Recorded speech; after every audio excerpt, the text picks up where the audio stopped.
So, bitch, I've been binge watching one of my favorite cartoons. Don't judge me because I'm a middle-aged woman. Is the Boondocks. When I tell you, my lash is coming off because I've been laughing like tears and shit coming out my eyes. This episode, y'all, I want y'all to watch this episode. I think they talking about Puffy. Bruh, we gonna do the Tyler Perry one next. But bro, when I tell you, I keep going back and rewinding certain things because this was so funny. They need to bring the Boondocks back. It's so fucking funny. So y'all enjoy. Subscribe to my YouTube channel, Legendary Miss T. Don't forget to press that like button. You heard me. And press that bell for notifications. Okay. Okay, here it is. What's up? It's your boy. Look, okay, the moment you all been waiting for. It's the world premiere, and that's not just around here. That's the whole world. The brand new Gangstalicious video. The song is called Homies Over Hoes. I thought you hate Gangstalicious. I mean, he a punk and all that, but he sent a nigga some free CDs and apologized and all, so I decided to squash it. He's still a punk, though. Homies over homies. Homies over homies. Homies over homies. You do the homie. You the homie. You the homie. You the homie. You never catch a list. Rolling with no beards. Cause bitches ain't shit. This on my crew is thick. A bunch of That knuckle beat is alright. bald heads and dreads. Nigga, we hating on them hoes like we hate the feds. Bitch, can't you see? Fall back away from me. Me and my niggas both chests in the VIP. Now bump it to the left and bump it to the right. Cause when you do the homie, nigga got to do it right. Oh my God, this is crazy. Homies over homies. You do the homie. You the homie. You the homie. You the homie. Cause bitches be trouble, be having niggas beefing. You tricking on that hoe, and your niggas ain't eating. She pushing your whip, spending all your cash. Your homie got shot up while you was in that ass. Homies over hoes. Homies over hoes. Homies over hoes. Homies over hoes. Do the homie. Do the homie. Do the homie. Oh, it's so hot. First Connect just stood out to me. Really liked the ease of use and the options that are available, the way commissions are paid. What if I told you there was an episode of the Boondocks that exposed one of the biggest unspoken truths in hip-hop culture, a story so cleverly disguised as humor that most people missed the deeper message? This is the story of Gangstalicious, a character whose arc was a mirror to real-life hip-hop artists battling with hidden identities, hypermasculinity, and the fear of public perception. Today we're diving deep into the Boondocks episode titled The Story of Gangstalicious Part 2. But this isn't just a recap, it's an exploration of the hidden meanings, cultural parallels, and the underlying message of one of the most controversial episodes in the series. To understand the full scope of this episode, we first need to understand who Gangstalicious is. Gangstalicious is a fictional rapper in the Boondocks universe, portrayed as a tough, street-savvy artist who has a significant fan base. But as we see in Part 1 and Part 2 of his story, there's a deeper layer to his character, and one rooted in fear, insecurity, and hidden identity. Gangstalicious is constantly suppressing his true self to maintain his gangsta image. This is where the episode's brilliance lies. It's a metaphor for countless real-life hip-hop artists who have faced similar internal conflicts. The hip-hop industry has long been plagued with toxic masculinity, the belief that vulnerability, softness, or anything perceived as feminine is a threat to one's credibility. The Boondocks did not shy away from highlighting this issue. This is where it gets deep. The Boondocks episode aired in 2007, a time when discussions about homosexuality in hip-hop were almost non-existent. However, the inspiration for Gangstalicious' story may have stemmed from real-life hip-hop figures who faced similar struggles. Take for instance the long-standing rumors about certain high-profile rappers hiding their sexuality to maintain their image. Artists were and still are afraid of being alienated by their core fan base if their truth ever came to light. One of the most striking visual cues in this episode is the pink clothing line Gangstalicious releases. What seems like a comedic element at first is actually a deep commentary on hip-hop's struggle with gender norms.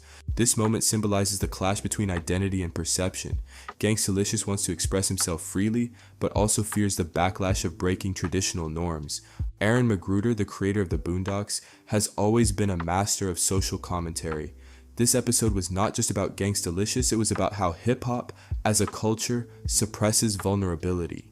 By using humor and exaggeration, McGruder forced audiences to confront uncomfortable truths that the hip-hop industry has a deeply ingrained issue with masculinity and identity. Riley's internal conflict represents millions of hip-hop fans who unknowingly perpetuate toxic masculinity, rejecting anything that deviates from traditional manhood. Fast forward to today, hip-hop is slowly becoming more accepting of different identities. Artists like Lil Nas X, Frank Ocean, and Tyler the Creator have challenged the norms. However, the industry still has a long way to go. The episode, despite airing in 2007, remains painfully relevant today. Gangstalicious' story is not just fictional, it's the untold story of countless artists still trapped by public perception. See, you gotta remember, it was the 80s. Tight pants, headbands, Jibber curls. You could just be out the closet, nobody would notice. But that wasn't enough for us. We wanted to stand out. And that's where we made our mistake. See, the world just wasn't ready for gay rappers back then. Sure ain't. But in a lot of ways, I feel like we paved the way for all these gay-ass rappers that's out here nowadays. It was us. Think about it. Hey, check it out. Gangstalicious sent me a box of free gear, and I'm gonna be the first nigga on the streets to rock it. Gangstalicious sure does send you a lot of free stuff. Hey, man, Gangstalicious is my homie. Oh, now you're homies.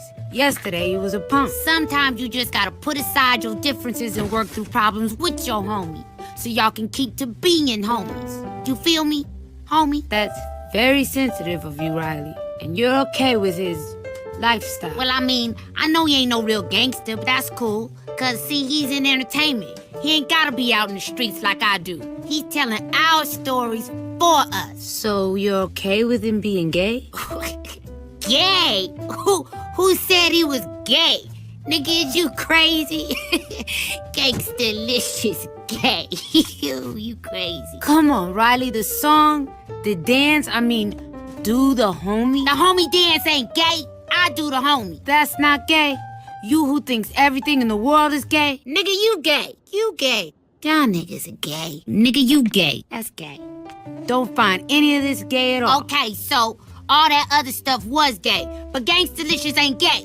You can't just go throwing that gay thing around, Huey. That's a serious accusation. You the one who said he kissed another man. What I had said was them dudes knocked me upside my head and I dreamed he kissed another man. How often do you have dreams about men kissing? Shut up. I never dream about my heroes kissing other men. Man, stop. This whole conversation is making me uncomfortable. I dreamt about Muhammad Ali just last night, but he was fighting Joe Frazier, not kissing him. Gay-ass nigga. Shut up, shut up, shut up. I ain't listening to you.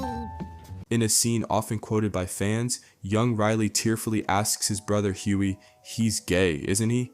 And I was his biggest fan. That makes me gay, don't it?" This devastating moment encapsulates the episode's deeper message, the painful collision of personal idolization with societal prejudice. Critics like Eric Thurm have called Gangstalicious a deeply closeted gay rapper in the mid-2000s, a character who could have been a transformational artist if he dared to come out. Throughout the episode, the Boondocks pokes holes at toxic masculinity by challenging the socially constructed barrier many black men put up against anything labeled as gay.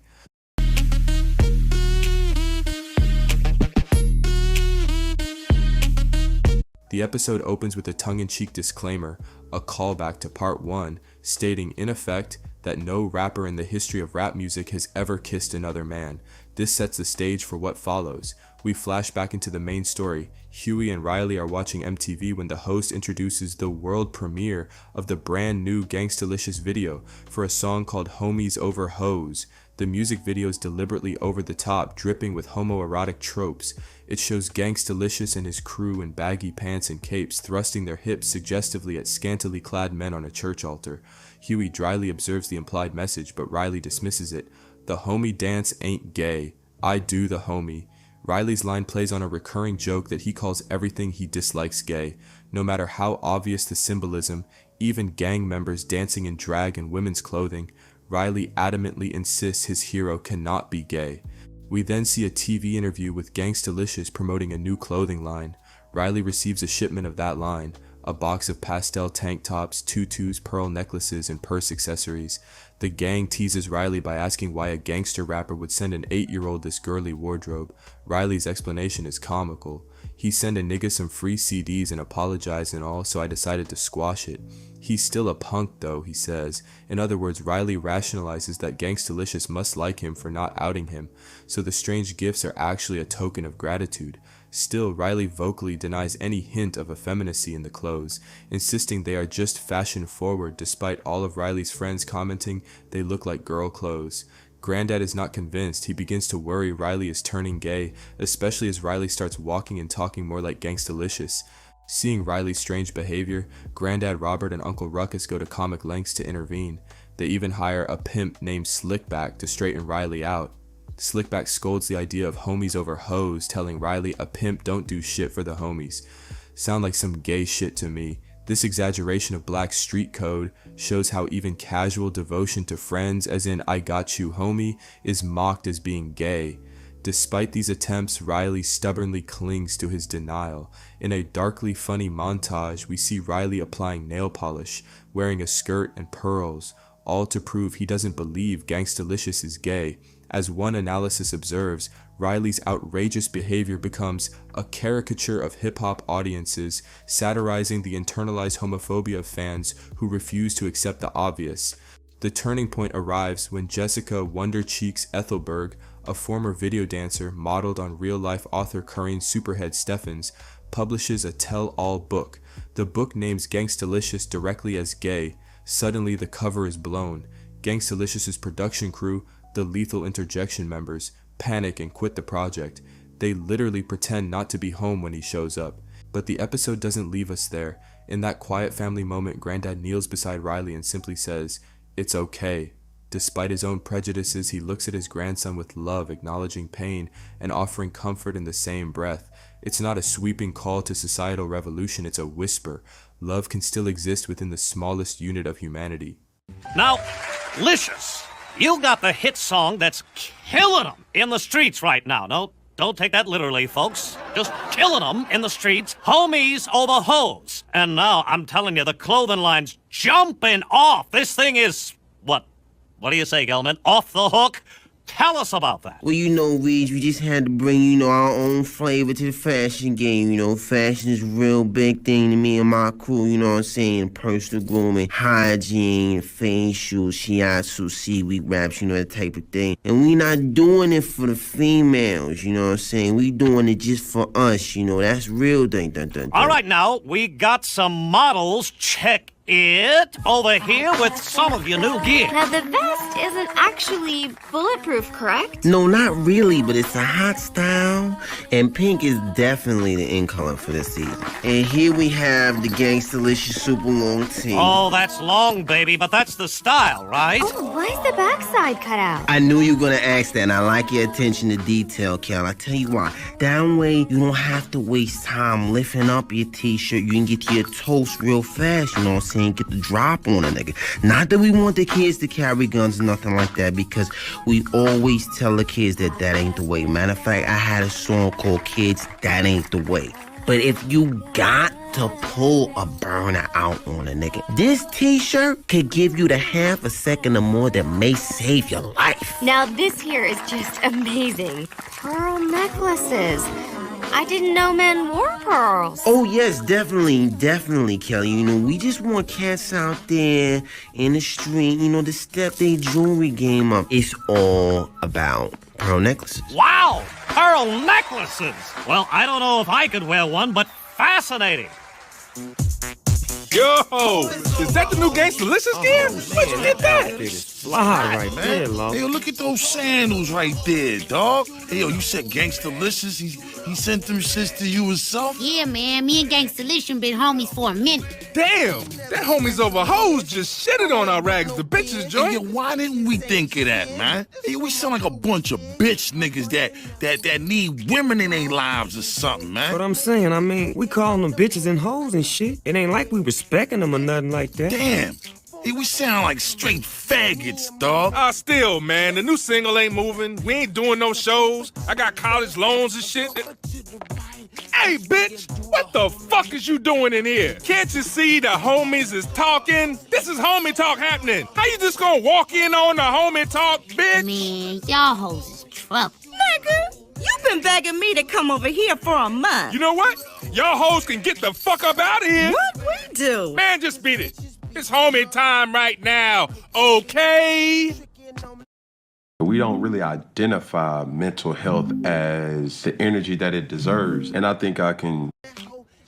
Hey, your word to mother, he right, yo. Word, son. I'm saying, I mean, you know, this is what real niggas out in the